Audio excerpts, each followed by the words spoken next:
جو لوگ محمد رسول اللہ صلی اللہ علیہ وسلم کے شان میں گستاخی کرتے ہیں، برا بلا کہتے ہیں، یاد رکھو دنیا کی کوئی طاقت تمہیں اللہ کے عذاب سے نہیں بچا سکتے انشاءاللہ۔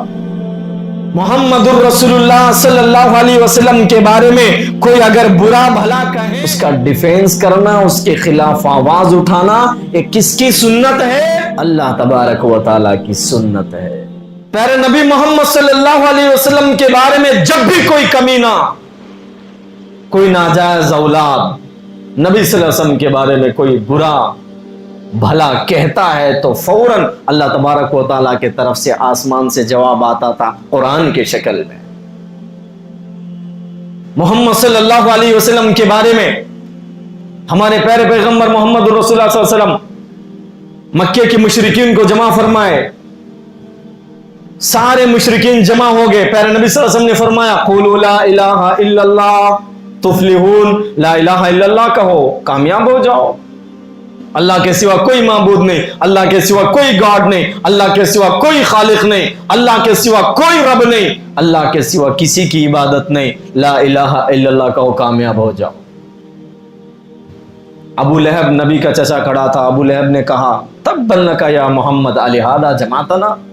اے محمد تم ہلاک ہو جاؤ، برباد ہو جاؤ، تمہارے ہاتھ ٹوٹ جائے، کیا تم نے ہمیں اس لیے جمع کیا تھا کہ ایک اللہ کی عبادت کرنے کا پیغام تم ہمیں دو؟ ابو لہب نے کہا محمد صلی اللہ علیہ وسلم تمہارے ہاتھ ٹوٹ جائے۔ نبی صلی اللہ علیہ وسلم نے کچھ نہیں کہا، آسمان سے فوراً اللہ کا قرآن اترا، اللہ تبارک و تعالیٰ نے بیان فرمایا تبت یدا ابی لہب وتب ما اغنی عنہ مالہ وما کسب۔ ابو لہب تو محمد رسول اللہ صلی اللہ علیہ وسلم کے بارے میں کہتا ہے کہ تم ہلاک ہو جاؤ، تمہارے ہاتھ ٹوٹ جائے، ابو لہب تیرے دونوں ہاتھ ٹوٹ جائے، تو میرے نبی کو برا کہتا ہے،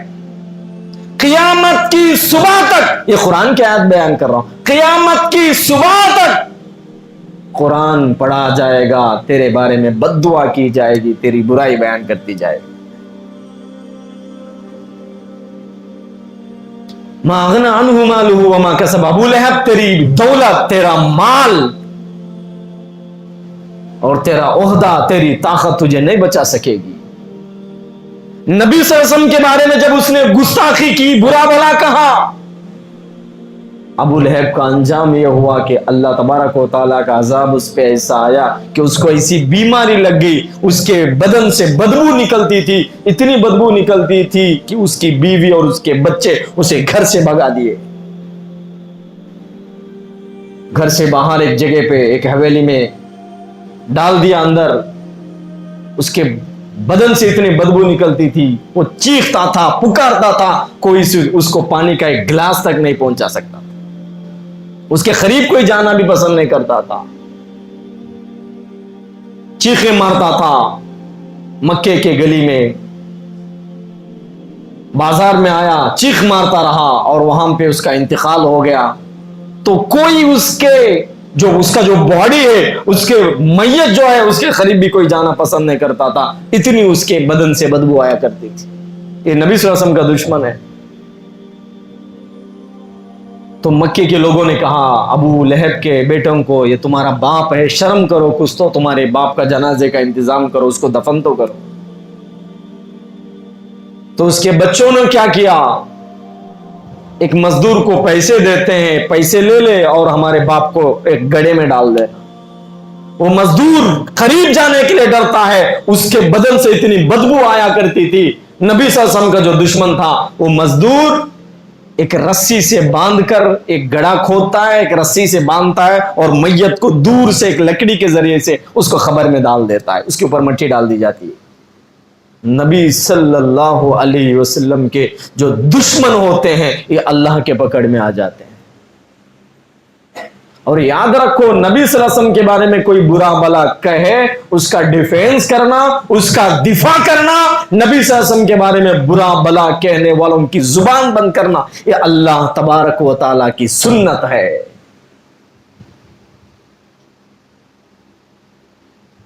اور لوگ سوچتے ہیں کہ ہم پیارے نبی صلی اللہ علیہ وسلم کے بارے میں برا بلا کہیں گے ہم بچ جائیں گے، ہماری حکومتیں ہمیں بچا لیں گے، گورنمنٹ ہمیں بچا لے گی، پولیس سیکورٹی گارڈز ہمیں بچا لیں گے وغیرہ وغیرہ۔ یاد رکھو جو نبی صلی اللہ علیہ وسلم کے بارے میں برا بلا کہتے ہیں، دنیا کی پوری طاقت تمہیں اللہ کے عذاب سے، اللہ کے پکڑ سے نہیں بچا سکتی۔ ابو لہب کا جو بیٹا تھا، نبی صلی اللہ علیہ وسلم کے چہرے کے اوپر تھوکنے کی کوشش کیا، پیارے نبی محمد رسول اللہ صلی اللہ علیہ وسلم کے چہرے پہ تھوکنے کی کوشش کیا، وہ تھوک پیارے پیغمبر محمد رسول اللہ صلی اللہ علیہ وسلم کے چہرے پہ نہیں گرا۔ اللہ کے پیارے نبی صلی اللہ علیہ وسلم کے دل سے بد دعا نکل گئی، یا اللہ تیرے کتوں میں سے کسی ایک کتے کو اس کے اوپر مسلط کر دینا۔ ابو لہب کا جو بیٹا تھا وہ ڈرتا تھا، نبی محمد صلی اللہ علیہ وسلم کی بد دعا مجھے لگ گئی، پتہ نہیں کون سا جانور مجھے شکار کرے گا، میرے ٹکڑے ٹکڑے کر دے گا۔ وہ جب بھی جاتا تھا، سیکورٹی گارڈز لوگ اس کے ساتھ ہوتے تھے اس کو بچانے کے لیے۔ ایک سفر میں نکلا، بہت سارے لوگ اس کے ساتھ تھے، وہ ڈرتا تھا رات میں سونے کے لیے، پتہ نہیں کون سا جانور آئے گا مجھے شکار کر لے گا۔ جو لوگ محمد رسول اللہ صلی اللہ علیہ وسلم کے شان میں گستاخی کرتے ہیں، برا بلا کہتے ہیں، یاد رکھو دنیا کی کوئی طاقت تمہیں اللہ کے عذاب سے نہیں بچا سکتے انشاءاللہ۔ رات میں وہ سفر میں جب ابو لہب کا بیٹا گیا عتیبہ، اس نے سوچا کہ آج کی رات میں کیسے آرام کروں، میں نے سنا کہ اس ایریا میں بہت درندے ہیں، شیر آتے ہیں، جنگل کے جانور آتے ہیں۔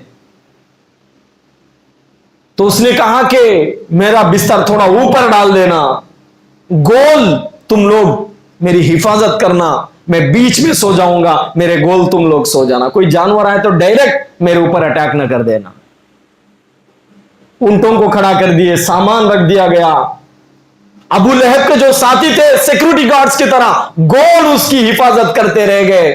رات میں جب سب کی نیند لگ گئی، ابو لہب کا جو بیٹا تھا جو نبی صلی اللہ علیہ وسلم کے چہرے پہ تھوکنے کی کوشش کیا، ایک جنگل کا شیر آتا ہے، سب کے بدن کی جو سونگنے لگتا ہے بدن کو، جو نبی صلی اللہ علیہ وسلم پیارے نبی ہم سب کے آقا صلی اللہ علیہ وسلم کے شان میں جو گستاخی کرتے ہیں، برا بلا کہتے ہیں، اللہ ان کے بدن میں ایک بدبو پیدا کرتا ہے۔ اور نبی کا جو عاشق جو محبت کرنے والا ہوتا ہے، اللہ اس کے بدن میں خوشبو پیدا کرتا ہے، جانور بھی ان کی بدبو اور خوشبو کو پہچاننے لگتا ہے۔ کافر ہونا الگ بات ہے، نبی صلی اللہ علیہ وسلم کی گستاخی کرنا، نبی صلی اللہ علیہ وسلم کے بارے میں برا بلا کہنا الگ بات ہے۔ جب سب کے بدنوں کو سونگنے لگا، دیکھا یہ نہیں ہے، یہ نہیں ہے، یہ نہیں ہے، اس کے بعد پیچھے گیا، ایک دم سے ابو لہب کا جو بیٹا تھا عتیبہ اس کے اوپر اٹیک کرتا ہے اور اس کے چہرے کو دو ٹکڑے کرتا ہے، اس کو جہنم رسید کرتا ہے۔ شیر جو جنگل سے آیا تھا ڈائریکٹ ابو لہب کے بیٹے پہ اٹیک کرتا ہے اور اس کی وہاں موت ہو جاتی ہے۔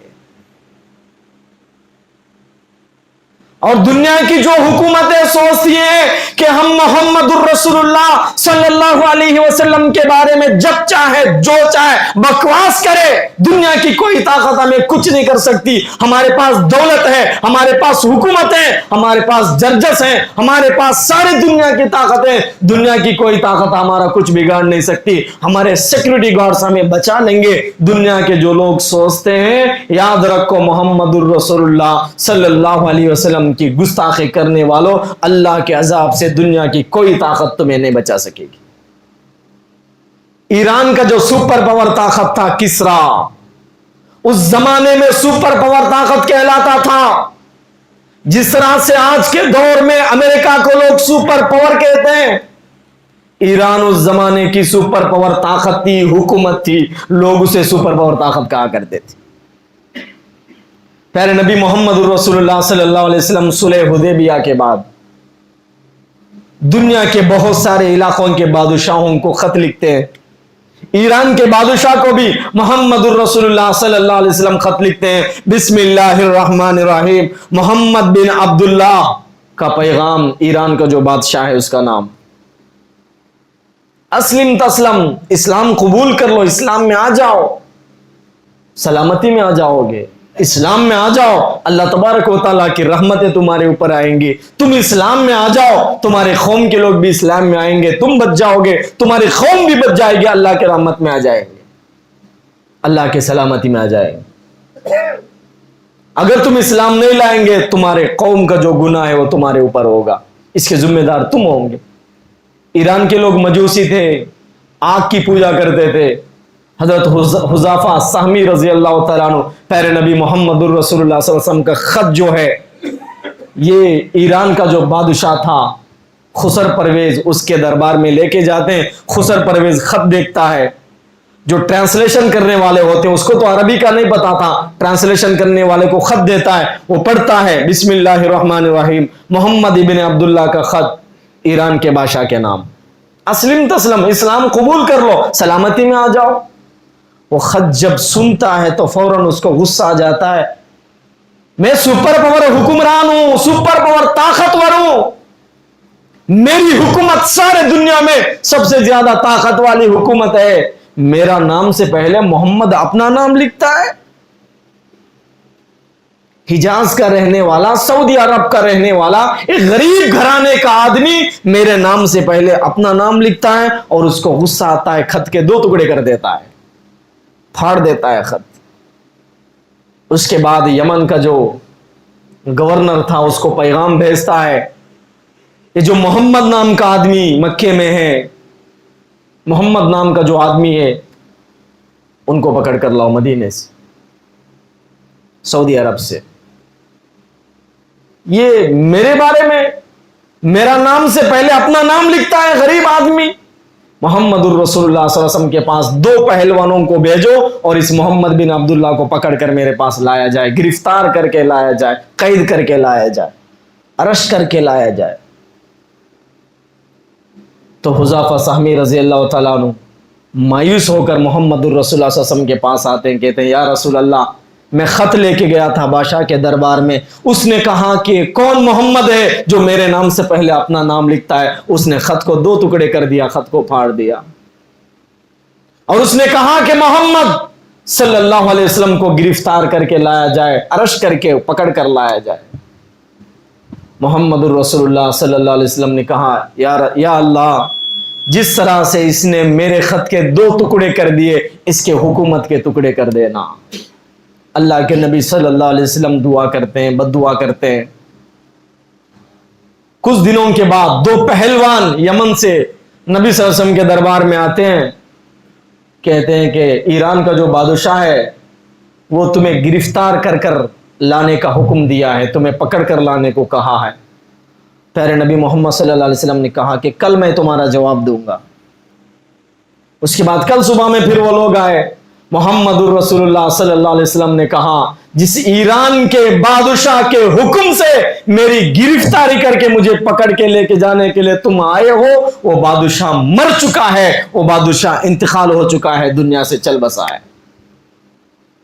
بعد میں پتہ کر دیا جاتا ہے کہ ایران کا جو بادشاہ محمد الرسول اللہ صلی اللہ علیہ وسلم کا خط پھاڑا تھا، خط کے ٹکڑے کیا تھا، اللہ تبارک و تعالیٰ نے اس کے حکومت کے ٹکڑے کر دیا۔ اس کا جو بادشاہ تھا، خسر پرویز کا جو بادشاہ خسر پرویز ہے، اس کا جو بیٹا تھا، وہ بیٹا اپنی باپ کی گردن کو اڑا دیتا ہے، اس کی حکومت ختم ہو جاتی ہے، بیٹا باپ کے کرسی پہ بیٹھ جاتا ہے۔ اللہ تبارک و تعالی جو ہمارے نبی کے خط کے ٹکڑے کرنے والے اس کے حکومت کے ٹکڑے کر دیتے ہیں۔ اس کے بعد حضرت عمر فاروق رضی اللہ تعالیٰ عنہ کے دور میں اسی پیارے نبی محمد الرسول اللہ صلی اللہ علیہ وسلم کے غلام اس قلعے کو فتح کر لیتے ہیں، خسر پرویز کے قلعے کو، ایران میں اسلام کے جھنڈے کو بلند کرتے ہیں، جمعے کی نماز اسی قلعے میں ممبر بچھا کر نماز شروع کر لیتے ہیں۔ جو لوگ سوچتے ہیں کہ ہمارے پاس طاقتیں ہیں، ہم محمد الرسول اللہ صلی اللہ علیہ وسلم کو برا بھلا کہیں گے، کچھ بھی بولیں گے، دنیا کی طاقت ہمیں کچھ نہیں کر سکے گی۔ اللہ تبارک و تعالیٰ کے عذاب سے دنیا کی کوئی طاقت تمہیں نہیں بچا سکے گی انشاءاللہ۔ محمد الرسول اللہ صلی اللہ علیہ وسلم کے بارے میں کوئی اگر برا بھلا کہیں، اس کا ڈیفینس کرنا، اس کے خلاف آواز اٹھانا، یہ کس کی سنت ہے؟ اللہ تبارک و تعالیٰ کی سنت ہے۔